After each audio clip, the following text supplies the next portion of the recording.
Good morning, everybody. World War I introduced us to the airplane ace, the pilot who was successful in shooting down the enemy.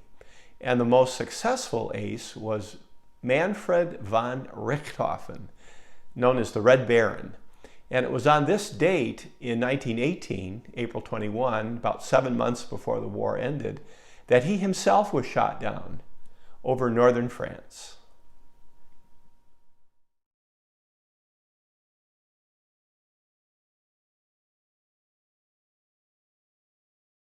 Here's a photograph of a Civil War hot air balloon, reminding us that soldiers have always wanted to get above the battlefield to see what's happening.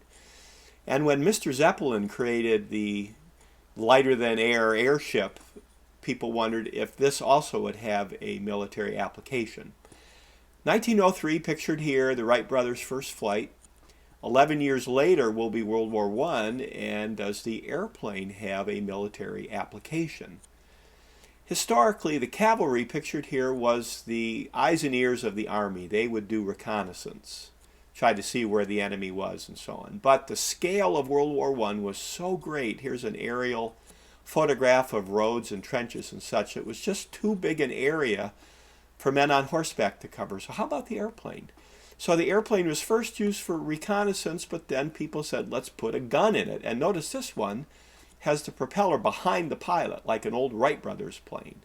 Here, the propeller is in front of the pilot, but the machine gun is above the pilot because they hadn't figured out how to shoot the machine gun without destroying the propeller. But in this photograph, you'll notice the pilot has the machine gun right in front of him. This is a German plane.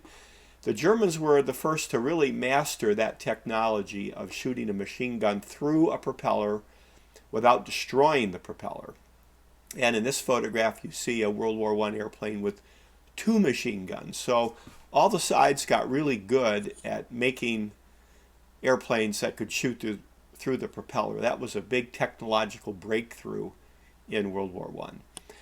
Now on this date, this man went down. The Red Baron, the German ace, had over 80 kills.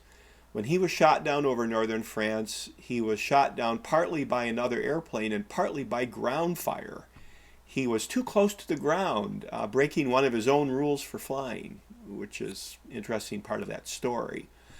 Now we had flyers who were in airplanes too. The first group was the Lafayette Escadrille, pictured here. These were volunteers helping out the French. And then when World War I started for us officially in 1918, we sent over flyers that were part of the Army Air Corps. And through World War II, the Air Force was part of the Army. Our famous ace was Eddie Rickenbacker, pictured here. He had about 25 kills compared to 80 for the Red Baron. Now this is Billy Mitchell. He was in our Army Air Corps, and he had a long-term view of air power that really came to fruition in World War II. When he talked about strategic bombing and things like that in World War I, nobody really listened to him, but he proved to be correct. And this man, Hermann Göring, was the head of the German Luftwaffe in World War II, but he was a fighter pilot in World War I. The first strategic bombing of London was done by Zeppelin, not by airplane. I think this surprises people. And if you go to London today, you can see historic plaques like this one that tell us of the first air attack on London in 1915. But again, not by an airplane, but by a Zeppelin. And I commend this book to everybody. 1915, 6 weeks, saw the submarine, poison gas, and the Zeppelin all come into action, thus changing the face of war forever. It's really a powerful book. Now, Hollywood has tried to capture the World War I ace in this movie, The Great Waldo Pepper, which came out in 1975.